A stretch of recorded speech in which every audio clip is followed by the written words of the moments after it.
बहुत सारे स्टूडेंट्स और बहुत सारी पॉपुलेशन ऐसी है जिसके साथ में बचपन में या करियर को लेकर के या तो लापरवाही होती है या जाने अनजाने में गलत हो रहा होता है। क्योंकि बच्चा जिस स्ट्रीम में होता है, बच्चा जिस कोर्स में होता है, सब्जेक्ट में होता है, वो बिना किसी मकसद के होता है, बिना किसी अल्टीमेट गोल के होता है। तो ऐसा होने पे होता क्या है, जैसे जैसे बच्चा बड़ा होता है, ग्रो करता है, तो उसका अल्टीमेट गोल और उसका सब्जेक्ट मैच नहीं होते हैं। उसका सब्जेक्ट ऐसा होना चाहिए कि उसका अल्टीमेट गोल और उसका सब्जेक्ट एक दूसरे को सपोर्ट करें और सब्जेक्ट और गोल आपस में मैच हों।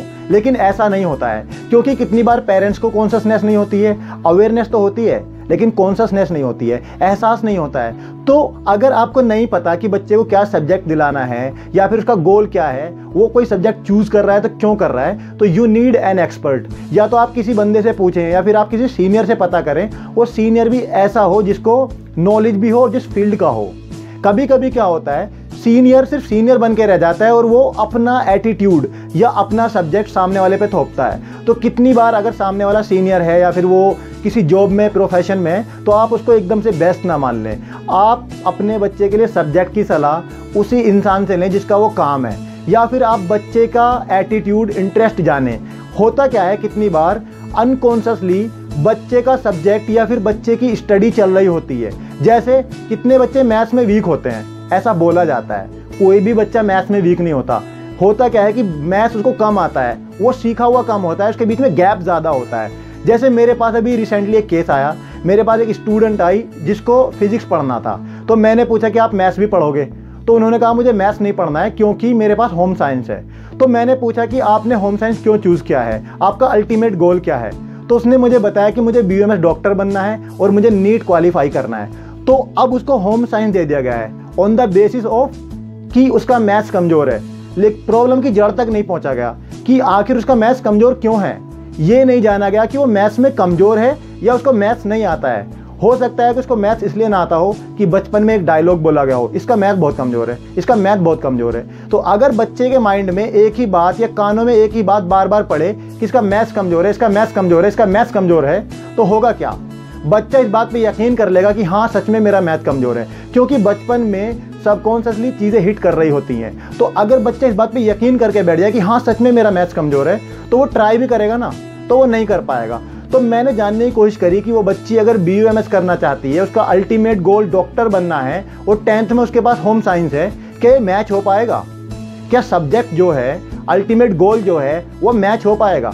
तो मैंने उसकी थोड़ी ब्रीफिंग की और मैंने थोड़ी काउंसलिंग की। तो मैंने जाना, मुझे पता चला कि उसको मैथ्स तो आता है लेकिन बेसिक कमज़ोर है उसका, मतलब वो सीख सकती है। क्योंकि मैंने उसको 10th का थोड़ा पढ़ाया तो उसने मुझे क्वेश्चन भी सोल्व करके दिए। इसका मतलब क्या है, पुरानी क्लासेस में उसका मैथ्स कमज़ोर रह गया। तो अगर हम उसको डायरेक्शन दें, उसको गाइडेंस दें, बल्कि ये ना कहें कि तुम्हारा मैथ्स कमज़ोर है, तो सोल्यूशन निकल सकता है। लेकिन मैक्सिमम केसेस में क्या हो रहा है कि बच्चे को ताना दिया जाता है अगर वो मैथ्स में कमज़ोर होता है, किसी भी सब्जेक्ट में कमज़ोर होता है, ना कि रीज़न जानने की कोशिश की जाती है कि उसका सब्जेक्ट कमज़ोर क्यों है।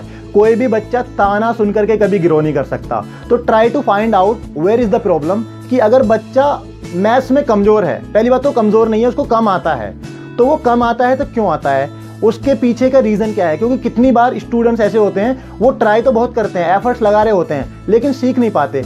उसकी वजह क्या है, पीछे बहुत सारे होल रह गए हैं, पीछे बेसिक चीज़ें क्लियर नहीं हो पाई हैं। तो आप उसकी ब्रीफिंग करें और जानने की कोशिश करें कि उसका मैथ्स कमज़ोर क्यों है। फिर उसका अल्टीमेट गोल देखें, अल्टीमेट गोल का और सब्जेक्ट का मैच हो रहा है या नहीं, वो जो सब्जेक्ट उसके पास है वो उसको सपोर्ट कर रहा है या नहीं। अगर उस बच्ची के केस में होम साइंस के साथ वो पढ़ती रही और उसके माइंड में एक चीज़ रहे कि मैं तो मैथ्स में कमज़ोर ही हूँ, तो होगा क्या, 11th क्लास में उसको फिजिक्स भी पढ़नी है, उसके 12th में पढ़नी है, केमिस्ट्री भी पढ़नी है और कैलकुलेशन भी ठीक ठाक होती है, तो क्या वो सपोर्ट कर पाएगा?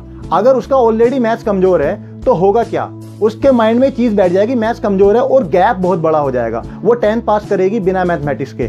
फिर क्या होगा, जो उसका ड्रीम है और जो उसका सब्जेक्ट है वो मैच नहीं होगा, तो आगे चल के पेरेंट्स को भी दिक्कत आएगी, गलत डायरेक्शन में पैसा लगेगा, एनर्जी लगेगी। तो जितने भी छोटे बच्चे हैं, छोटी क्लासेस में हैं, आप उनके सब्जेक्ट का वाई क्लियर करिए। अगर ये किसी भी सब्जेक्ट को चूज़ कर रहा है तो क्यों कर रहा है, इसका अल्टीमेट पर्पज़ क्या है। क्योंकि ऐसा करने से होगा क्या, अगर आप ऐसा नहीं करेंगे आपका पैसा वेस्ट होगा, पेरेंट्स को टेंशन आएगी और फिर आगे चल के बच्चे के जो ड्रीम्स बचपन में होते हैं किसी भी छोटे बच्चे के ड्रीम्स पूछेंगे ना बचपन में, बहुत बड़े बड़े ड्रीम्स होते हैं, बहुत बड़े बड़े। कोई पायलट बनना चाहता है, कोई डॉक्टर बनना चाहता है, कोई इंजीनियर बनना चाहता है, लेकिन एज के साथ साथ ड्रीम्स धूमिल होने लगते हैं। उसकी वजह क्या है?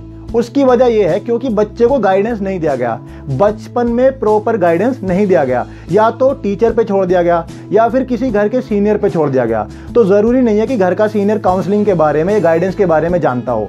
तो this is the responsibility of the parents. अगर आपने ये कह दिया ना कि फॉर एग्जाम्पल आपका बच्चा कमज़ोर है या मैथ्स उसको नहीं आता है, कोई सब्जेक्ट उसको नहीं आता है, तो पेरेंट्स कंपैरिजन करते हैं कि फला का बच्चा या किसी खास का बच्चा वो तो खुद कर लेता है, उसको तो कहने की ज़रूरत नहीं पड़ती है। अगर बच्चा खुद करता तो काउंसलर ना होता। अगर उसको पता होता कि मुझे क्या करना है, क्या मेरा सब्जेक्ट है, तो उसे गाइडेंस की ज़रूरत थोड़ी ना होती, फिर तो वो खुद काउंसलर होता।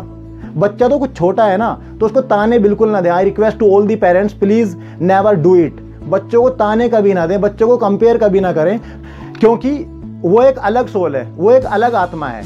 तो बच्चे का एक अलग ही टैलेंट है, अलग ही एटीट्यूड है, उसके हिसाब से आप उसको ढालने की कोशिश करें। और क्लैरिटी ज़रूर दें कि आप किसी भी सब्जेक्ट को चूज़ कर रहे हैं तो क्यों कर रहे हैं। कितने बच्चे डॉक्टर बनना चाहते हैं, मैथ्स वीक होता है तो उनको होम साइंस दे दिया जाता है या उसको आर्ट स्ट्रीम में डाल दिया जाता है, तो 12th के बाद उसको कॉम्प्रोमाइज़ करना पड़ता है। अब बच्चा जब ग्रेजुएशन करेगा ना, तो वो कभी ये नहीं कहेगा कि मैं ग्रेजुएशन कर रहा हूँ, वो बड़े छोटे दिल से या बड़ी सैडनेस के साथ में बोलेगा मैंने ना फॉर्म डाल रखा है, मैं बीए कर रहा हूँ, मेरी बीएससी चल रही है। तो अगर इस तरह की लैंग्वेज यूज़ की जाएगी कि मैंने फॉर्म डाल रखा है, तो एक्साइटमेंट कोई नहीं है, अल्टीमेट पर्पज़ कोई नहीं है, सिर्फ ग्रेजुएशन चल रही है, कोई अल्टीमेट गोल नहीं है क्यों चल रही है। तो यूनिवर्सिटी लेवल पे भी देखा है मैंने, बहुत सारे स्टूडेंट्स ऐसे हैं जो फॉर्म फिल नहीं करते हैं, फॉर्म डालते हैं और 5-5 फॉर्म डालते हैं। मतलब उन्होंने मैथ्स में कुछ किया होगा, बी लिब का फॉर्म डाल देते हैं, एमए हिस्ट्री का फॉर्म डाल देते हैं, just in order to stay in that course और इन दैट यूनिवर्सिटी। तो ऐसे क्या होगा, ज़िंदगी चलती रहेगी। एक केस तो ये हो सकता है कि मैंने किसी कोर्स में एडमिशन इसलिए लिया है क्योंकि मुझे हॉस्टल चाहिए या फिर मुझे रिक्वायरमेंट है या मेरा कोई अल्टीमेट पर्पज़ है, लेकिन most of the population form fill नहीं कर रही है, फॉर्म डाल रही है। तो अल्टीमेट रीज़न यही है, इस वीडियो का मैसेज यही है, आप बच्चे के बारे में क्यूरियस हों और बच्चे के सब्जेक्ट के बारे में बहुत ही ज़्यादा परवाह करें। एटलीस्ट आपके अंदर एहसास हो कि बच्चे का सब्जेक्ट क्या है। अदरवाइज़ होगा क्या, ज़िंदगी चलती रहेगी, 12th हो जाएगा, ग्रेजुएशन हो जाएगी, फिर अल्टीमेट पर्पज़ पूरा नहीं हो पाएगा और बच्चे को अपना ड्रीम भी अगर क्लियर होगा, पैशन भी अगर क्लियर होगा, तो बहुत लेट हो चुका होगा। बच्चा चाह के भी अपने ड्रीम्स फुलफिल नहीं कर पाएगा क्योंकि उसके पीछे बहुत बड़ा इन्वेस्टमेंट लगेगा, बहुत बड़ी एनर्जी लगेगी, उम्मीदें पेरेंट्स की होंगी जो धूमिल होती हुई नजर आएंगी। So please make sure what is the subject choose क्यों कर रहे हैं, बच्चे का अल्टीमेट पर्पज़ क्या है, ये सब चीज़ें बचपन में उसके साथ की जाएं, उसको बता दी जाएं, स्कूल वालों पे ना छोड़ा जाए, बच्चे से बात की जाए बैठ के, उसके एटीट्यूड को चेक किया जाए। तो यही इस वीडियो का मकसद है कि बच्चे को बिना गाइडेंस के आगे ना जाने दें।